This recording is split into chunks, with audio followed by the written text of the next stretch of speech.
Most people wake up, reach for their glucose meter, look at the number, and instantly judge the entire day based on what they see. If the number is lower than yesterday, they feel relief. If it's higher, they feel frustration. And if it sits somewhere in between, they rationalize it. But very few people stop and ask the question that actually matters. What is this number becoming over time? Because the morning blood sugar number you should never ignore is not the highest one you've ever seen.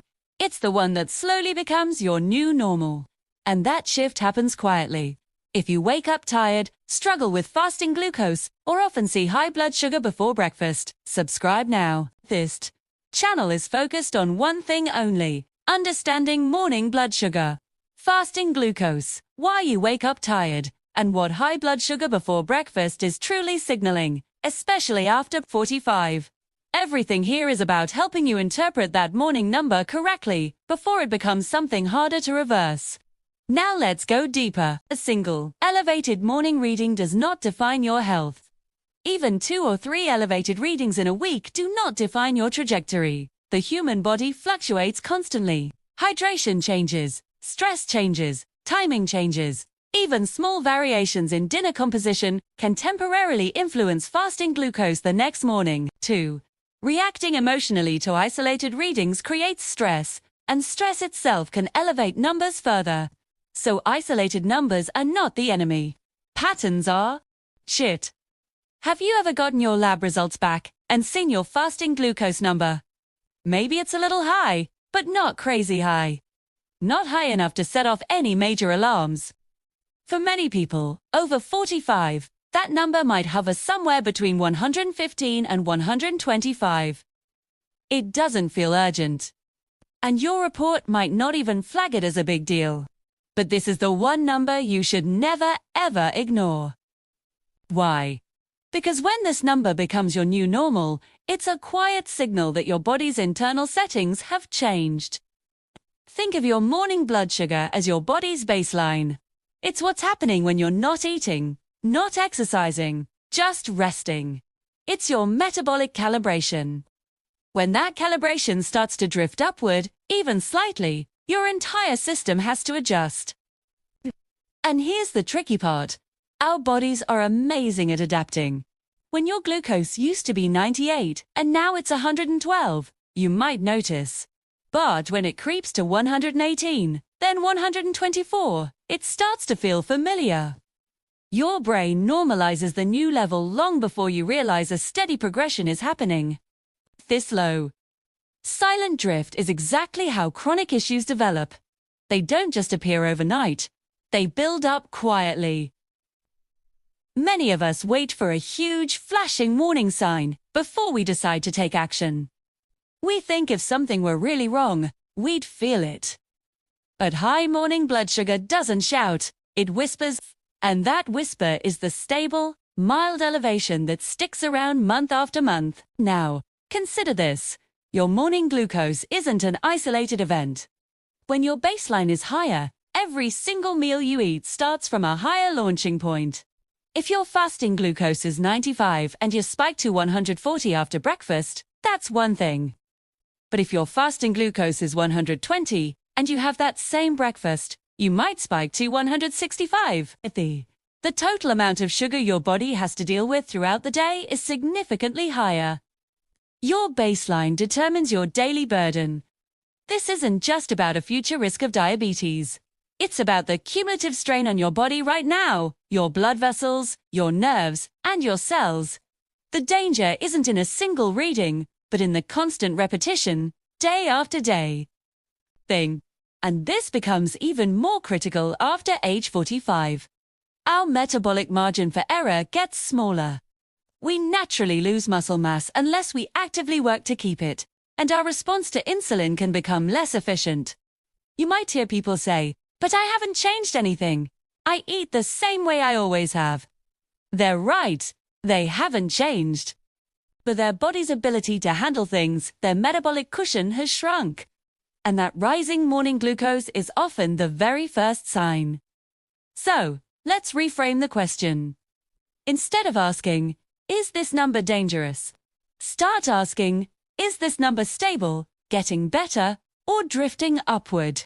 A stable or downward trend is great, but an upward drift, no matter how small, means your body is working harder and harder just to keep things in balance. It's compensating. And that's a sign you need to pay attention. Thanks, your body has a way of compensating for metabolic changes, but this compensation has its limits. When things shift gradually, you might not notice obvious symptoms right away. Maybe your energy feels a little lower, or your mental clarity isn't quite what it used to be. Your motivation might come and go. Because these changes happen so slowly, it's easy to blame them on aging, stress, or it's just a busy lifestyle instead of a real metabolic shift. This is where your morning blood sugar comes in. It often starts to change before any major symptoms become obvious, which makes it incredibly powerful information. It also means you're not too late. Catching a rising baseline early gives you a huge advantage. When your fasting glucose is just mildly but consistently elevated, the interventions you make are far more effective than if you wait until the numbers are severely high.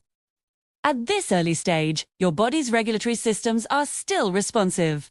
Your insulin sensitivity might be reduced, but it hasn't collapsed.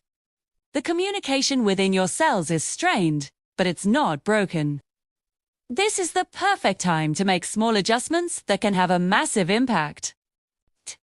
Things like consistent resistance training to maintain your muscle mass, a structured sleep schedule to support your hormonal rhythms, and gentle movement in the morning to help your body use glucose more effectively. Also, try to avoid heavy, refined carbohydrates late at night, as they can keep your blood sugar elevated into the morning. These aren't extreme measures. They're stability strategies. Morning blood sugar responds best to consistency, not intensity. Another key point is variability. If your fasting glucose is all over the place, say 95 one day, 135 the next, and then 110, that signals instability in your system.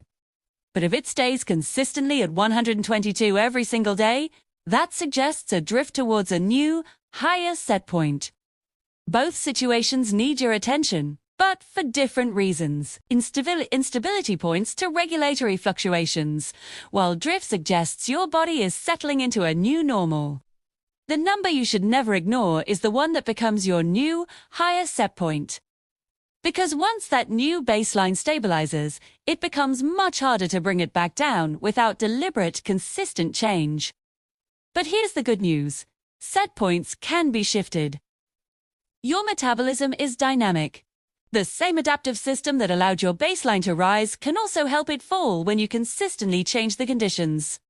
The key word here is consistency. Short bursts of extreme dieting or exercise rarely shift your baseline for good. A sustainable, healthy rhythm is what truly works. So, when you check your fasting glucose tomorrow morning, don't panic over a single number. Instead, look at the pattern over the last month. Has the average gone up? Has it stabilized at a new high? Or has it improved? This long-view perspective takes the emotion out of it and replaces it with strategic awareness. That morning number isn't your enemy, it's feedback. And when you understand that feedback, you gain power. 2. If this perspective changes how you think about your health, consider subscribing. This channel is all about helping you understand morning blood sugar, why you might wake up tired, and what high fasting glucose is really telling you. Especially after 45. The goal isn't to create fear, it's to provide clarity. And clarity leads to control. The number you should never ignore isn't the one that scares you for a day. It's the one that quietly becomes your new normal. Catch it early, stabilize it consistently, and you can change your entire metabolic future long before a crisis ever hits. Thanks for watching.